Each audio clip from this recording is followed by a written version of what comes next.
Hi friends, welcome back to study classes. So my dear friends, आज इस session में बात करने वाले हैं एक बहुत इंपॉर्टेंट अकाउंटिंग कंसेप्ट की, जो कि जुड़ा है कैपिटल और रेवेन्यू की डिस्टिंक्शन से।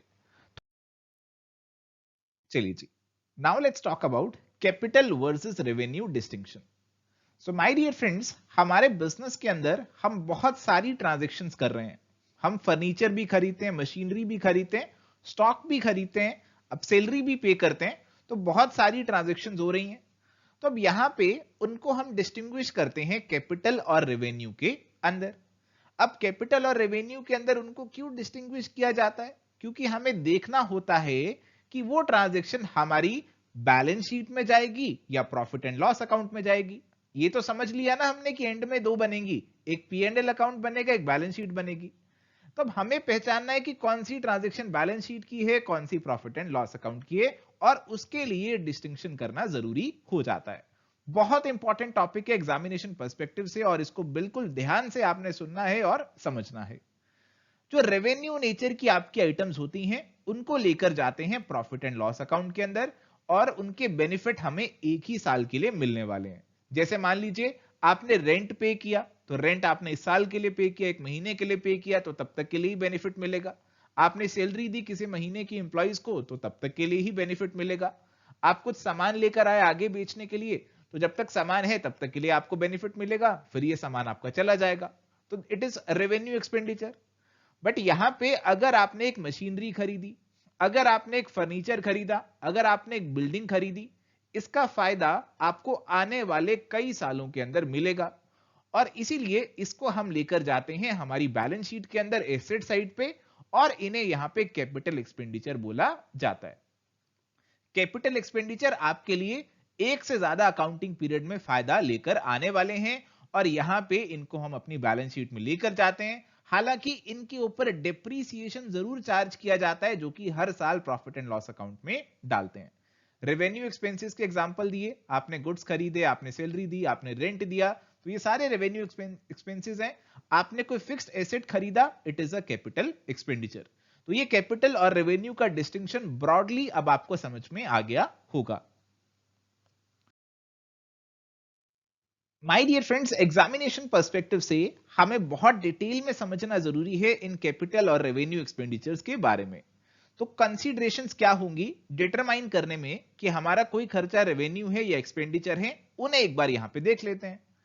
सबसे पहले कहा नेचर ऑफ द बिजनेस। अगर एक ऐसा ट्रेडर है जो कि फर्नीचर खरीदने बेचने का काम करता है, उसके लिए फर्नीचर खरीदना रेवेन्यू एक्सपेंडिचर होगा। बट मैं पेन बेचता हूं, और अगर मैं फर्नीचर खरीदूंगा तो मेरे लिए ये कैपिटल एक्सपेंडिचर होगा। अगर कोई मशीनरी बनाकर बेचने का काम करता है, तो उसके लिए machinery banana it is a revenue expenditure. But अगर मैं कोई मशीनरी खरीदता हूं अपने बिजनेस के लिए, मैं कोई एसी खरीद कर लाता हूं, कोई फ्रिज खरीद कर लाता हूं अपनी दुकान के लिए, तो that is going to be a capital expenditure for me, क्योंकि उसका फायदा मेरे को आने वाले कई सालों तक मिलेगा। तो मुद्दे की बात समझ गए होंगे आप कि अगर फायदा लंबे समय के लिए मिल रहा है, एक से ज्यादा अकाउंटिंग पीरियड के लिए मिल रहा है, तो हम उसे यहां पे कैपिटल एक्सपेंडिचर बोलते हैं। इसके बाद आया रिकरिंग नेचर। रिकरिंग नेचर का अगर कोई खर्चा है तो उसे रेवेन्यू एक्सपेंडिचर बोलते हैं। जैसे सैलरी आपकी आप हर महीने पे करते हैं, रेंट आपका हर महीने पे करते हैं, तो इट इज रिकरिंग नेचर का खर्चा, और हम इसे रेवेन्यू एक्सपेंडिचर बोलेंगे और पी एंड एल में डाल देंगे। बट जो खर्चे आप कुछ समय बाद एक ही बार करते हैं, बहुत बड़ा खर्चा, इट इज कैपिटल एक्सपेंडिचर। आप अपनी नॉर्मल लाइफ से जोड़कर भी इसे देख सकते हैं। आप अपने घर के लिए राशन लेकर आ रहे हैं, है ना, आप अपने घर का बिजली का बिल पे कर रहे हैं, तो ये आपके रेवेन्यू खर्चे हैं।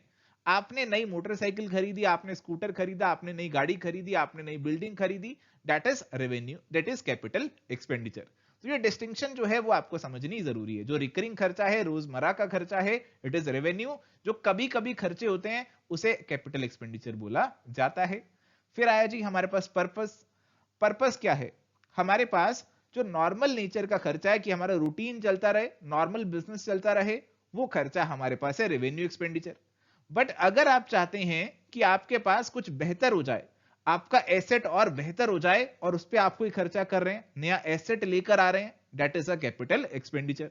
तो आपके पास कोई पुरानी मशीनरी थी, आपने उसमें कोई थोड़ी बहुत रिपेयर कराई ताकि वो चलती रहे, तो ये आपका रेवेन्यू एक्सपेंडिचर है।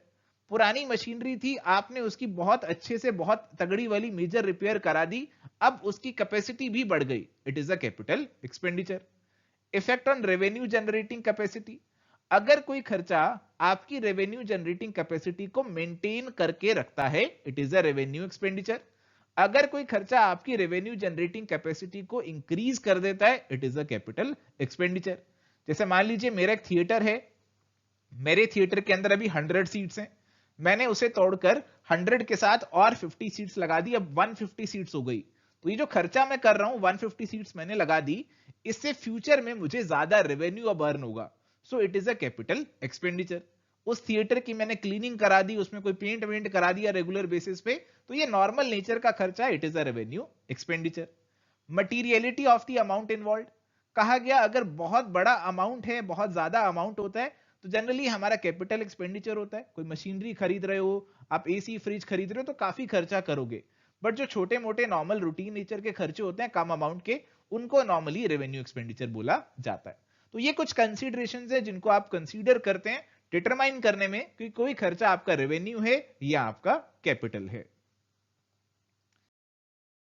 प्यारे दोस्तों, ये था हमारा डिस्कशन। अब यहाँ पे आपके लिए एक प्रैक्टिस का सवाल है। ये सवाल आपको यहाँ पे दिया गया और आपका आपका जो आंसर है इस सवाल का, वो आपको हमें बताना है कमेंट करके। इस वीडियो पे कमेंट करके आपको आपका आंसर शेयर करना है। हमें इंतजार रहेगा आपके कमेंट्स का।